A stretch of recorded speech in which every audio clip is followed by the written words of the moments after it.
we got a great show for you tonight. Everybody. How's everybody doing tonight? Welcome to the show. We're going to have a fantastic show for you. Brilliant to see you here. Oh my God, it's going to be amazing. It's the late night shit show, everybody. Greetings, fellow pigs of the roast. I had to whip this together kind of last minute because that's how much I care. Hello to everyone out there. If you're wondering who these people are, just imagine the cast of Big Bang Theory, but right-wing and on drugs. It's an honor to be here. Actually, it's a very inclusive space where we really lower the bar of what it means to be a philosopher so that we can all be one. Great to be here to be a part of the intellectual deep web where the Venn diagram of psychonauts and psychopaths is nearly a circle. It's a place I come to make myself feel better about knowing things. Whenever I get imposter syndrome, I just check the IDW and poof, I'm cured. No, but seriously, we got a lot of smart people in this space, a lot of very intelligent people. They just couldn't make it tonight. Andrew Sweeney, you metrosexual son of a bitch. Here we have a guy who is going for the look of J. Peterman, the political sensibility of Jordan Peterson, and the Jungian psychology of Peter Pan. Sweeney and I met in 2019 in Kiev. He probably doesn't remember, but he asked me for an Explain It Like I'm Five version of metamodernism. So that means in intellectual terms, now he should be about 9 years old. Raven Connolly is here. Good to see Raven. I know why she's called Raven, because she has a dark soul and likes to hang around trash. We used to be Facebook friends, Raven and I. She ended that. Yeah, little hit and run.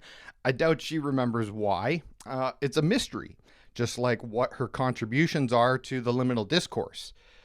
I'm kidding, of course. I mean, we all know her role is intellectual groupie. Bruce Alderman is here. He believes in UFOs. He may or may not have been abducted. I have some probing questions. He doesn't have any proof, of course, but he claims to have had firsthand paranormal experiences. And, that definitely meets the standard for compelling argument here in the intellectual deep web. In fact, Bruce is so deep in it, he actually worked with Stephen Greer. That's right, Mr. Disclosure himself. Now that is commitment to the bit.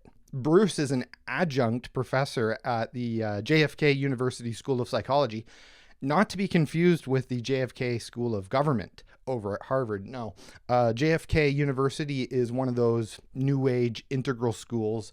More power to him, frankly, because Harvard sucks anyway. But, so we got to go with the lesser of two evils for sure. Alex Ebert is here, everybody. Alex Ebert. How can I roast a fellow leftist? I'll give it a try. Alex Ebert looks like a cross between Tim Minchin and Jared Leto emerging from one of his weird cult retreats.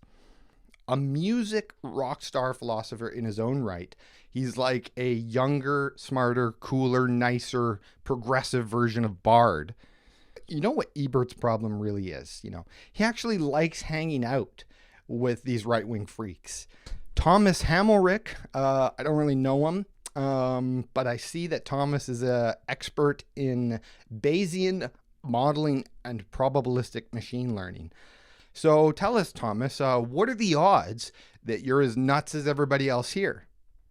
Look at him. Look at Thomas. I mean, he looks like a nebbish Doctor Strange, doesn't he? Maybe he can perform a spell to make Bard not an imperialist crybaby all the time.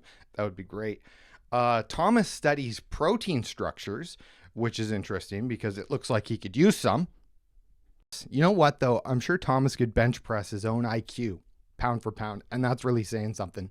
Daniel Tabachman, another person I have no idea who you are and wish I didn't have to learn, because with Daniel we find another bloodthirsty Zionist, and he's a fellow Canadian like myself, so he supports human rights violations here in Canada and all the way over in the Middle East. Trying to do research on Daniel was hard because so many of his retweets are from now suspended accounts.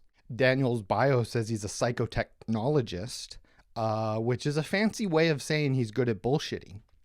Finally, last and certainly least, we get to Alexander Bard, the biggest pig here. Doing a little research here, Bard's full name is actually Alexander Bengt Magnus Bard, the literal translation of which is manliness, blessed, greatest poet. Which is very ironic because he's an effeminate, cursed, worst blowhard, in my opinion. Alexander Bard, the Bard of Bombast, as I used to call him. But as I've gotten to know him better, it's very clear he's afraid of autistic people, especially little girls like Greta Thunberg. And given his hatred of autistics, I thought maybe we should call him the Ballistic Allistic.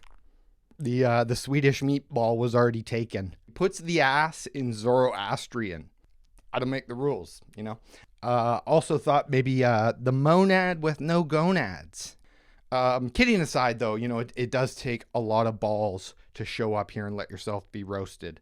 The rest of the Fliminal web should take note, and follow suit. We're putting them on notice. Bard is just the first domino to fall. We arrive at this inevitable point where the only way to critique Bard is to turn everything into a joke, to make it lighthearted and silly, to the point where the critique itself becomes a joke. Bard is a Zionist, and a proud one at that. And it's too bad, really, that we couldn't roast him before his side started indiscriminately bombing civilians and getting dragged internationally for flagrant war crimes. But, we don't have a time machine to go back to 1948. So, we're kind of out of luck there. Some of my favorite people are Jews, though, honestly, truth be told. Just not the ones that like to see history repeat itself. Anti-Semitism is on the rise, according to some Zionist propaganda that I was reading, which also said that the International Court of Justice hates itself. I was watching Team America World Police lately. Good reminder that the foreign policy analysis of the South Park creators is better than Bard's. And you may recall from the film, there's a kind of scene where they say there's three types of people: pussies, dicks, and assholes.